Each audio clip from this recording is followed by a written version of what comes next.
In this lesson, we're going to talk all about relationships. Now, we've already looked at the relationships between tables because we've joined them, and those joins indicate that this is a relationship. But now we're actually going to go into SQL and say, hey, this is a relationship. That way, SQL can better optimize how it looks up the data and how it stores the data. So let's go ahead and go over to SSMS. And again, we have our database that we're logged into is the default instance. And down here we have our 5 tables. Let's look at the locations first. We right click here and say design. Now notice we have this customer ID int, and that indicates that this is the ID, the unique ID for the customers table. So let's add a relationship so SQL knows that those two are connected. We go over here to the right. Notice next to my primary key indicator is the relationships icon. Click that. And now we can add a new relationship. Now it sets off initially with some information, but we need to fill in the relevant parts of this. So tables and columns specifications. Click the ellipsis. And it says, okay, first of all, what's your primary key table? Well, we're looking at the customer ID, so therefore it's the customers table and it is the ID. In the foreign key table, which is this table, locations, we want to link to the customer ID. So here's the relationship. Primary key is the one where it's just ID. Foreign key is the one where you have the full name, like customer ID. The foreign key table is where you have that many relationship. So this is one entry in customers can be one or more entries in locations. One customer, say Acme, can have 2 locations. So this is the foreign key table, and customers is your primary key. Now, you could have set up this relationship in the customers table and just known to look for locations. But my practice is always to set up the relationships in the table where it's the foreign key.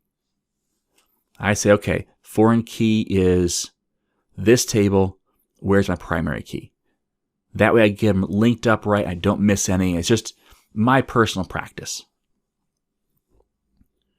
Now it names this fkey underscore locations underscore customers. So the foreign key, locations, and customers are the 2 tables. That's fine. That works. Hit OK. Now down here are some options you might want to think about, but unless you know for sure, I leave them off. But you could play around with this. For example, enforce foreign key constraints. Yep, we want that, and that's default to yes. What that says is make sure you can do this. Make sure that you don't put a location ID or a customer ID of 25 when we don't have a customer ID 25. And then here, what happens when you delete or update? And so should you cascade that delete down? So right here, we have action is no action by default.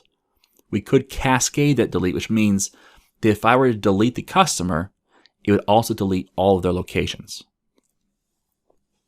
Or it'd set the location, in the location table, it'd set the customer ID to null if I deleted the customer.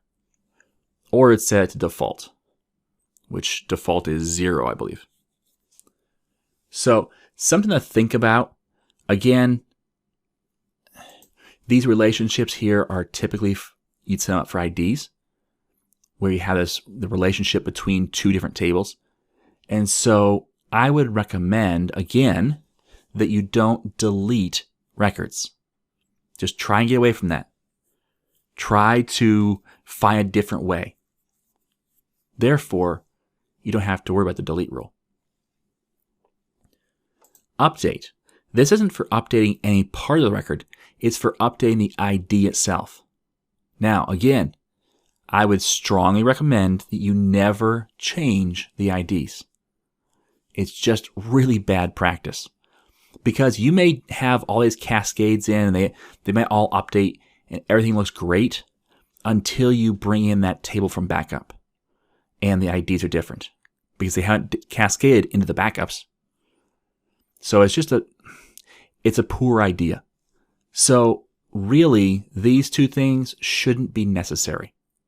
If you don't delete records, if you don't update IDs, you're good to go. No problems. And that's all there is to a relationship. Now let's add the rest of our relationships. So what I do is I go through each table that I've created and I just make sure that I have the relationships down. Now normally I do this when I create the table, but I didn't want to do this part of it and the table creation all at once. I figured it might overwhelm you. So I want to take a break from that and start using the table and then get back to, okay, now that we've seen group by and those linking with the join not group by. When we see the link for the inner joins and the outer joins, the left joins and the right joins, we can see those two tables connecting. Now that we've seen that, we can say, okay, I understand the relationship. Now I can come back in here and add those relationships explicitly. So what I do, if I have to go back through, is I'll go through every single table. And I'll look for anything that says ID. Not the primary key ID, but what would be a foreign key ID. And I don't see any of these first two tables. We've already done jobs. No, we have not done jobs. So let's do jobs. Oh, we have a customer ID right here. Therefore, we go to relationships, add, in the table and column specification,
through and set up any relationships.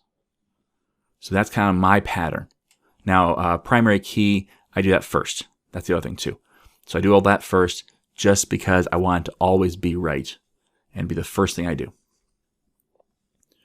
So with that being said, our last table is work done. In the work done table, we have employee ID, job ID, location ID. So it's going to be fun. So you'd say add, let's do employee ID first. So it's the employee table, and ID matches up to employee ID. We hit add again, hit the ellipsis. Now we're doing job ID.